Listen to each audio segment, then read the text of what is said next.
gentlemen, good afternoon. We have a statement on the issue of the situation in Sondu market in Nyanza, and also about the Kenyan mission to Haiti. This statement is going to be read on our behalf by Honorable Eugene Omalo.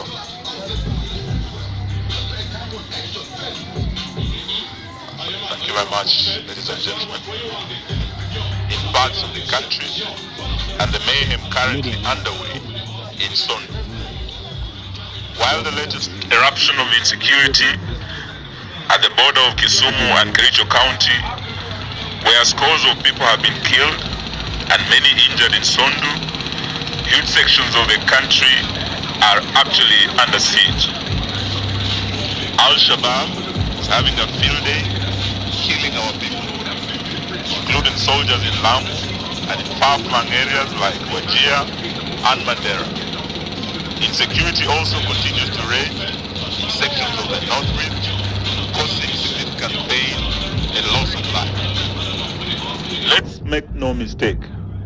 The violence and mayhem in Sondu is not an ordinary disagreement between villagers. Big names are behind this violence. They include leaders and politicians from neighboring counties and in the national government.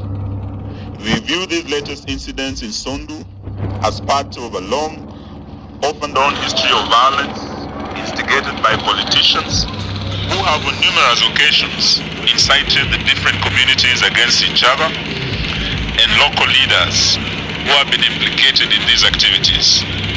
The apparent bias, indifference, and helplessness of security officers in the area, as violence has raged on, clearly indicate that big names are behind the fighting and the mayhem in Sondu.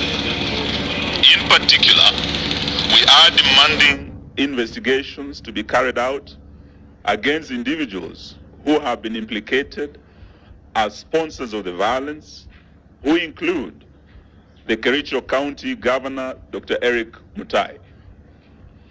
These leaders must abandon the expansionist tendency through which they are seeking to extend the boundary of Kericho County with a view of claiming Sondu town.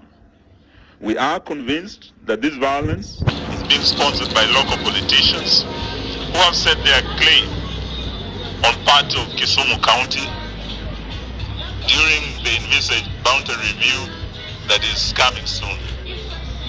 We strongly condemn the senseless murders prevailing in Sondu. We are also concerned over the mistrust that this violence is breeding between residents that is now taking a political dimension. We wish to assure the innocent residents of Sondu from either side of the border that we are in solidarity with them. We urge the residents to put down their arms and to embrace each other as brothers and sisters who have lived alongside each other for years. We are also appealing to the residents to resist and reject those inciting them to acts of violence and lawlessness that brings no value to the actors and the victims.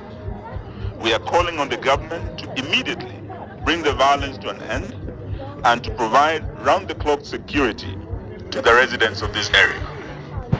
The people behind this violence and mayhem must be identified, arrested, and made to account for their actions. We are concerned over the negative impact of this violence, livelihoods, and economic activities in the area. Consequently, we are asking the government to provide support to the families that have been affected by this violence. Such support should include footing the medical bills for those who have sought treatment and helping with burials of those who have lost their dear ones. Beyond Sondu, we are concerned over the increase in terrorist activities in parts of the coast, particularly Lamu, in northeastern. Just about 2 weeks ago, several KDF soldiers aboard a Kenya Air Force chopper died in a crash within the terror-prone Boni Forest in Lamu. We believe this was an Al-Shabaab attack.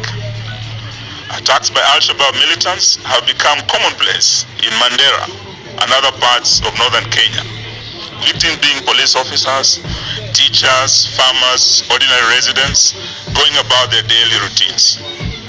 We must never forget that the government has so far failed to address various incidents of insecurity in the North Rift counties of Baringo, Elgeyo Marakwet, and Laikipia. In these places, armed groups, bandits, and cattle rustlers continue to conduct raids on neighboring communities, destroy property, and cause massive displacement of people. These attacks are unacceptable and must come to an end. They paint a picture of a nation